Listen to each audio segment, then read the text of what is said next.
Kanchipuram Vakula silks నాణ్యత మా ప్రాధాన్యత. మదీనాగూడ, మియాపూర్, హైదరాబాద్ లో త్వరలో శుభారంభం. నమస్కారం, వెల్కమ్ టు ఐ డ్రీమ్. నేను మీ విజిత. ప్రస్తుతం మనతో పాటు ఉన్నారు ప్రముఖ ఆధ్యాత్మికవేత్త, శ్రీ విద్యా ఉపాసకులు, ఎంతో మందికి మంత్రోపదేశం చేసిన గురువుగారు శ్రీ గురు కరుణామయ్య గారు మనతో పాటు ఉన్నారు. ఇప్పుడు గురుగారితో మాట్లాడి మన సందేహాలన్నింటినీ నివృత్తి చేసుకుందాం. నమస్కారం గురుగారు. శ్రీమాత్రే నమః. గురుగారు, వితంతువులు ఈ మధ్యకాలంలో చాలామంది బొట్టు అంటే హస్బెండ్ చనిపోయిన తర్వాత బొట్టు, గాజులు ఇవన్నీ తీసివేయట్లేదు. కానీ వింటూ ఉంటాం మన సనాతన ధర్మం నుంచి కూడా హస్బెండ్ చనిపోయిన వారు ఖచ్చితంగా బొట్టు ఇవన్నీ వదిలేయాలి, తీసేయాలి అని చెప్పి. నిజంగా అలా తీసేయాలా గురువుగారు? వాళ్ళు అసలు బొట్టు పెట్టుకోవద్దా? తప్పంటారా అది? ఇది కల్చర్ వేరు, ధర్మం వేరు, శాస్త్రం వేరు, ఇవన్నీ వేరు వేరు. మనం అన్నింటినీ కలిపేస్తున్నాం. ఒక్కొక్క ప్రాంతంలో ఒక్కొక్క ఆచారం ఉంటుంది. ఓకే. ఇప్పుడు మా కర్ణాటక వచ్చారనుకోండి, వాళ్ళు ఏమీ తీయరు. బ్రాహ్మిన్స్ అయినా సరే చాలామంది మామూలుగా బొట్టు పెట్టుకుంటారు, మంగళసూత్రం కూడా తీయరు.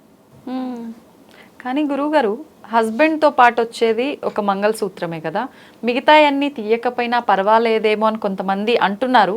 కానీ మంగళసూత్రం తనతో వచ్చింది కాబట్టి తీసివేయాలేమో కదా అనుకునే వాళ్ళు కూడా ఉంటారు కదా గురుగారు. మంగళసూత్రం తీసేసిన మాత్రాన్నే హస్బెండ్ గురించిన ఆలోచనలు పోతాయా? అప్పుడు ఆలోచనల్ని తీసేయమండి. సాధ్యం కాదు. హస్బెండ్ వచ్చాడు కాబట్టి ఆలోచనలు వచ్చాయి.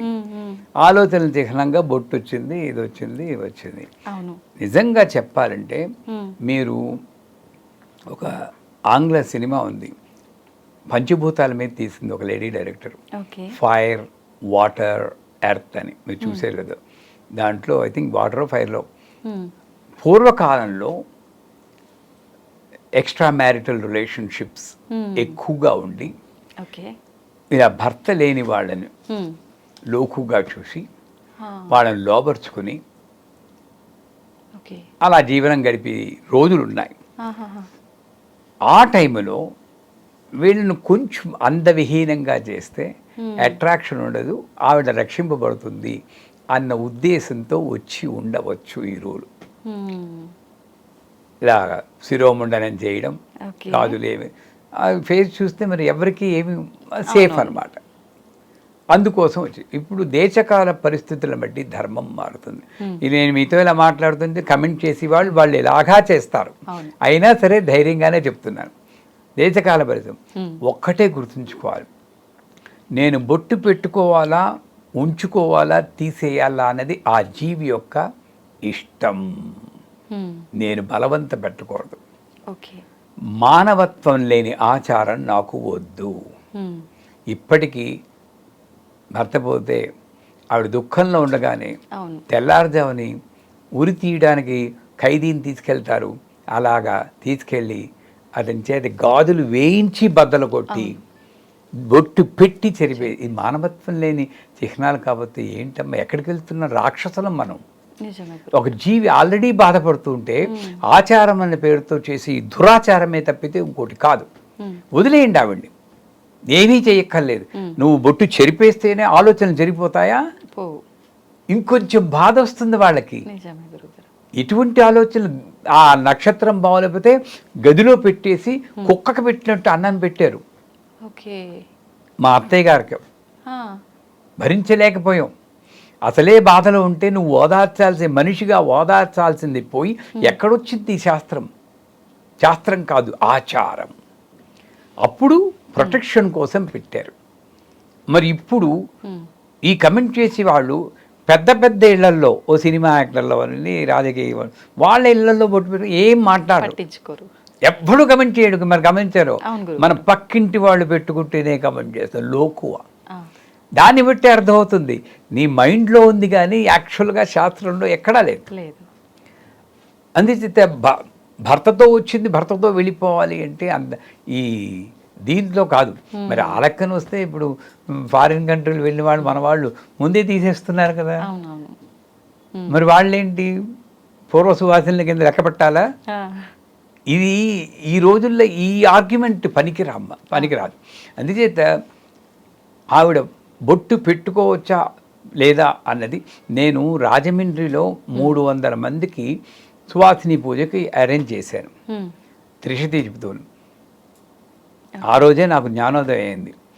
300 మంది చేస్తే ఓ 18 మంది పూర్వ సువాసనులు, వితంతువులు అన్న ఎప్పుడు అంటే పూర్వ సువాసనులు వచ్చి కూర్చున్నారు. వాళ్ళకి తెలియదు.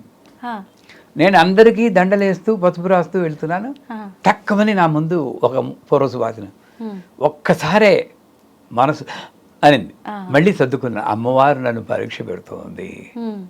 ధూమావతి అనే దేవత కూడా ఈవిడే దశమహావిద్యల్లో. ఆ రూపంలో నన్ను అమ్మవారు అనుగ్రహిస్తుందని అమ్మ పెట్టచ్చా అని అడిగి పెట్టి కాళ్ళకి పసుపు రాసి దండ వేసి చేరిస్తే ఆ 18 మంది కూడా చేతులెత్తి పిల్లా పాపలతో చక్కగా ఉండు తల్లి, నాకు పోయిన సౌభాగ్యాన్ని మళ్ళీ గుర్తు చేసావన్నారు. ఎంత బాధపడుతూ ఉంటారండి. వాళ్ళ పేరెంటాలకి పిలవడమా, అందరినీ వాళ్ళు ఒకవేళ వస్తే అందరి దగ్గరికి వెళ్తూ వాళ్ళని చూడగానే పులిని చూసినట్టు భయపడిపోయి పక్కన ఇంకో వాడికి చివుక్కుమందు అంటుంది గురుగారు. వాళ్ళకి అక్కడ వీడు కుంకంబరిని పట్టుకుంటేనే వాళ్ళకి గుండెలు డపడపడపడ బాగా కొట్టుకుంటాయి. ఆలోచించారు ఎప్పుడు ఆ వ్యక్తి గురించి? లేదు, ఆలోచిస్తే అసలు ఇలాంటి మాటలే వచ్చేవి కాదు కదా గురుగారు. సో అంచేత నేను ఆచారం పేరుతో ఇంకొక వ్యక్తిని, ఆల్రెడీ దుఃఖంలో ఉన్న వ్యక్తిని ఇంకొంచెం దుఃఖపరచడం అన్నది నా సిద్ధాంతం కాదు. మా నాన్నగారు వెళ్ళిపోయాక కూడా మా అమ్మగారు ఆవిడ ఇష్టం వచ్చి చేసుకున్నా వెళ్ళారు, విభూది పెట్టుకుని వచ్చేసారు అంతే 10వ రోజు. మాకే బాధ అనిపి ఏంటి అది కాదు, అలాగని విపరీతంతో వెళ్ళి అమ్మ నువ్వు బొట్టు పెట్టుకో నాకు అక్క ఇది తీయక్కర్లేదని నేను వాదించలేదు.